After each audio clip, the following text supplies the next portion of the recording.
Então agora nós vamos testar as estruturas de repetição, começando com o while. Então eu vou criar aqui uma variável que eu vou chamar de count.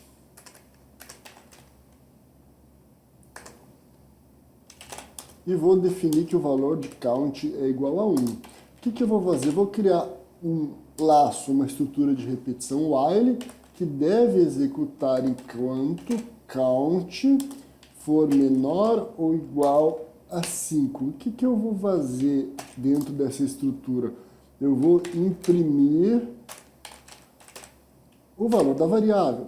Só o que acontece? Obviamente que se eu não alterar esse valor desta variável, esse laço aqui ele vai ser infinito, ele vai ficar imprimindo 1 para sempre e ele nunca vai atingir a condição dele ser menor ou igual a 5 e não vai parar. Então eu vou incrementar aqui, ó, dentro ainda do mesmo bloco, a variável count, dizendo que ela é mais igual a 1, ou seja, isso faz com que o valor da variável incremente, de forma que ele vai atingir a condição aqui, ó, enquanto ele for menor ou igual a 5, ele executa. Quando a condição não é mais verdadeira, ele não executa mais o laço. Eu vou salvar com o nome de 4.2 estruturas de repetição e vou teclar F5 aqui para executar. Então vejam, ele imprime 1, 2, 3, 4, 5, né, que era o que a gente esperava, né? Ou seja, ele entra no laço com o valor 1, imprime, incrementa. Na próxima etapa, ele verifica a condição ainda é menor ou igual a 5, imprime 2 e assim sucessivamente até chegar ao valor de 5. Quando ele imprime 5, o que acontece? Ele incrementa o 5, ele vira 6. Ele volta para o início do laço, ele verifica que a condição não é mais verdadeira, ou seja, não é mais menor ou igual a 5, e ele interrompe a execução do laço. A outra estrutura que nós vamos ver é o for, né? O for ele funciona muito bem com a função range. Então, o range ele pode ter até 3 parâmetros. O primeiro parâmetro é o início, o segundo parâmetro é a parada e o terceiro parâmetro é o incremento. O valor de incremento ele é opcional, né? E se você não colocar, ele vai assumir que esse valor é 1, ou seja, ele vai aumentar de 1 em 1. Lembrando que o Python é uma linguagem indexada em 0, né? Então vamos ver aqui um for n in range de 0 a 10. O que eu vou fazer aqui dentro? Eu vou fazer aqui faltou 2 pontos, vou fazer um print n. Eu vou salvar e executar. Então vejam aqui, ó, ele imprimiu de 0 a 9, porque o n é inicializado em 0. Se eu quiser imprimir de 1 a 10 aqui, o que eu precisaria fazer? Eu simplesmente posso colocar aqui o print no n mais 1.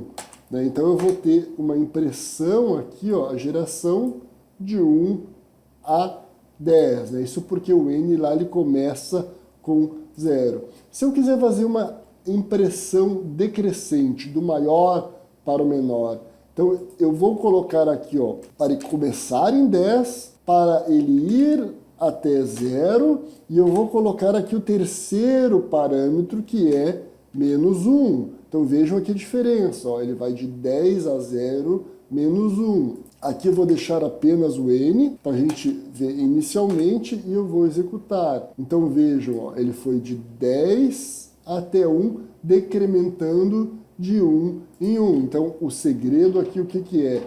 É que eu coloquei o valor de início 10, o valor de chegada 0, e o incremento ele ficou menos 1. Então assim ele foi executando de forma decrescente.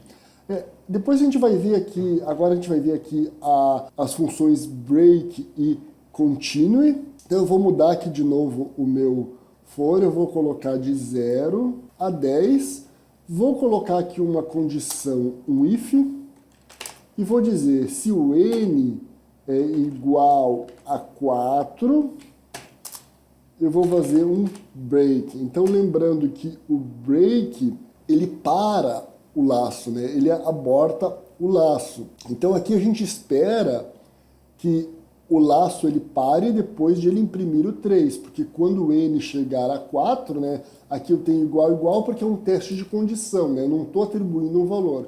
Então a gente espera que esse laço ele pare na impressão do 3, porque quando o n for igual a 4, ele vai executar o break, vai interromper o laço e não vai chegar aqui no print. Então vamos executar. Então vejam, ó, ele imprimiu 0, 1, 2, 3 e abortou o laço.